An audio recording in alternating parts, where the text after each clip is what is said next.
Hi friends, இன்றைக்கி பார்க்க போகிற பதிவு பார்த்தீங்கன்னா, பூரி ஜெகநாதன் டெம்பிள் ரத்னபந்தரில் இருக்க பொக்கிஷ் அறையை வந்து திறந்திருக்காங்க. அங்கே கொட்டி கிடக்குது தங்கம், வைரம், பவளம், முத்துக்கள் கொட்டி கிடந்திருக்கு அந்த அறையில். அந்த அறையில் எவ்வளோ கிலோ தங்கம்லாம் இருக்குது, அதோடைய மர்மத்தை பற்றி நம்ம பார்க்கலாம். வாங்க வீடியோக்குள்ளே போகலாம். ஒடிசா மாநிலத்தில் உள்ள பூரி ஜெகநாதர் ஆலயத்தில் உள்ள பொக்கிஷ அறை திறக்கப்பட்டுள்ளது.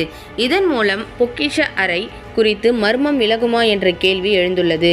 ஒடிசா மாநிலத்தில் உள்ள மிகவும் பிரசித்தி பெற்ற ஆலயமாக பூரி ஜெகநாதர் ஆலயம் உள்ளது.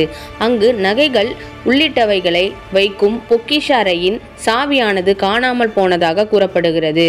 இதற்கு முன் அறையின் நிலை குறித்து ஆராய 1984 தொல்லியல் துறை குழு ஒன்று உள்ளே சென்றுள்ளனர். அறை மிகவும் மோசமாக இருப்பதால் அவர்கள் திரும்பி வந்துவிட்டார்கள் என்றும் சொல்லப்படுகிறது.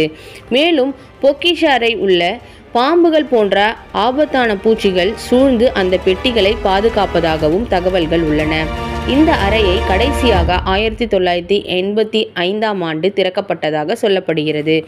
பொக்கிஷ அறையின் நகைகளை கணக்கிடுவதற்காக ஒடிசா ஐகோர்ட் முன்னாள் நீதிபதி தலைமையில் அமைக்கப்பட்ட குழு பொக்கிஷ அறையை திறக்கும் முயற்சிகளை மேற்கொண்டது. அதன்படி குழுவின் உறுப்பினர்கள் நேற்று மதியம் கோவிலுக்குள் சென்று சிறப்பு பூஜை செய்தனர். பின்னர் ஊழியர்களின் உதவியுடன் பலத்த பாதுகாப்பு ஏற்பாடுகள் மேற்கொண்டு பொக்கிஷ அறையை திறந்தனர்.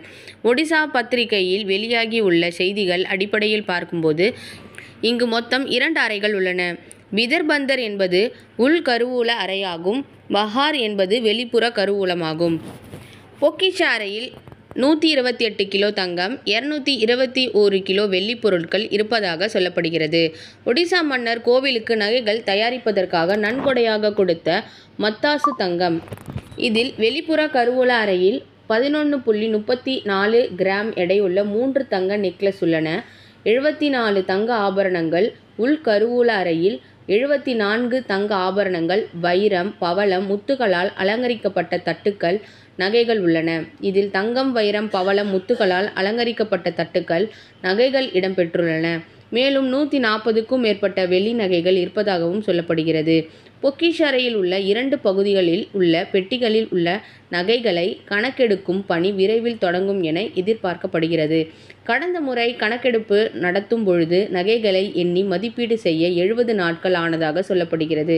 தற்போது பொக்கிஷ அறையின் நிலை மோசமாக இருப்பதால் முதலில் புனரமைப்பு பணிகள் செய்ய வேண்டும் என்றும் அதன் பின்னர் பெட்டிகளை திறந்து கணக்கெடுக்கும் பணி நடைபெறும் என்றும் தொல்லியல் துறை கண்காணிப்பாளர் தெரிவித்துள்ளார்.